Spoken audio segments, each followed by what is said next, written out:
আজ সকাল সকাল আমার মাম্মাম আমার বাড়িতে চলে এসেছে, কারণ সে যাবে ডাক্তার দেখাতে। কিন্তু তার একটা আবদার আছে, সে তার পিপিকে ছাড়া ডাক্তার দেখাতে যাবে না। তাই তাকে আমি রেডি করে নিচ্ছি, তাকে নিয়ে এখন আমাকে ডাক্তারের কাছে ছুটতে হবে। তাই আমরা সবাই মিলে রওনা হয়ে গেলাম। সত্যি কথা বলতে আজকে অন্য দিনের তুলনায় রাস্তায় একটু রোদ্রের তাপটা অনেক বেশি। আর আমার মাম্মামের আজকে রাস্তায় বেরোনো প্রথম দিন। হসপিটাল থেকে বাড়ি যাওয়ার পর আজকে প্রথম আমার মাম্মাম বাইরে বেরিয়েছে, কিন্তু সে কি করে দেখবে, সে তো শুধুই ঘুমিয়ে আছে এখনও। দেখো, দেখতে পাচ্ছ ওর চোখে শুধু ঘুম ঘুম ছাড়া আর কিছু নেই। আজকে স্টেশনেও অনেক ভিড় ছিল, তবু অনেক কষ্ট করে আমরা ট্রেনে উঠেছি। সিট পাইনি, কিন্তু আমাদের দুজন সিট দিয়েছিল।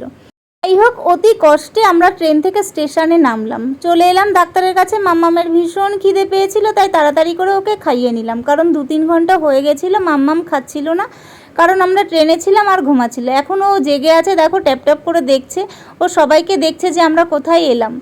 এবার চলে গেছিলাম আমরা ভেতরে ডাক্তার দেখাতে, ডাক্তার দেখিয়ে বেরিয়ে এলাম। এবার আমরা রওনা হব বাড়ির দিকে। কিন্তু ওই যে বললাম, বাইরে ভীষণ রোদ্রের তাপ, মাম্মামকে নিয়ে রাস্তায় বেরোনোর মতন পরিস্থিতিই নেই।